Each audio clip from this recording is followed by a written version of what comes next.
know we still have a lot to do in conjunction with the nations around the world to strengthen the rules governing financial markets and ensure that we never again find ourselves in the precarious situation we found ourselves in just 1 year ago.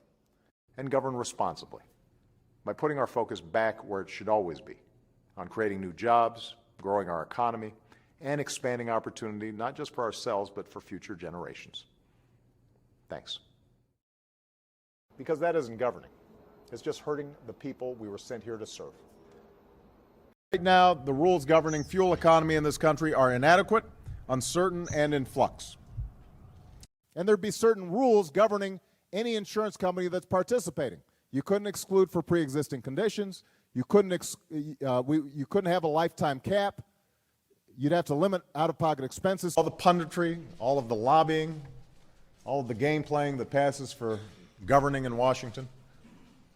It's been easy at times to doubt our ability to do such a big thing, such a complicated thing. To wonder if there are limits to what we as a people can still achieve. On the verge of reforming an outdated and ineffective set of rules governing Wall Street to give greater power to consumers and prevent the reckless financial speculation that led to this severe recession.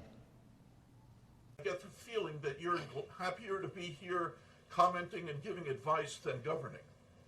And the United States, together with our European allies and friends across the region, recognize the TNC as the legitimate governing authority in Libya. That's what governing is about. This is what they're running on. They're the only country that's a member of the Non-Proliferation Treaty, the NPT, that cannot convince the international community that they are abiding by the rules governing the NPT. And my governing philosophy and my interest in public service grows out of how we make that union more perfect for more people day in, day out. But at some point, we've got to do some governing. And if we do that, then we can move beyond governing from crisis to crisis to crisis, and we keep our focus on policies that actually create jobs and grow our economy and move forward to face all the other challenges we face, from fixing our broken immigration system to educating our kids to keeping them safe from gun violence. But I continue to believe that we have to invest time, energy, and effort in helping to midwife a more representative and more responsive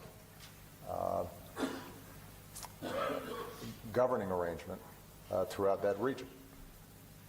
You have never seen in the history of the United States the debt ceiling or the threat of not raising the debt ceiling being used to extort a president or a governing party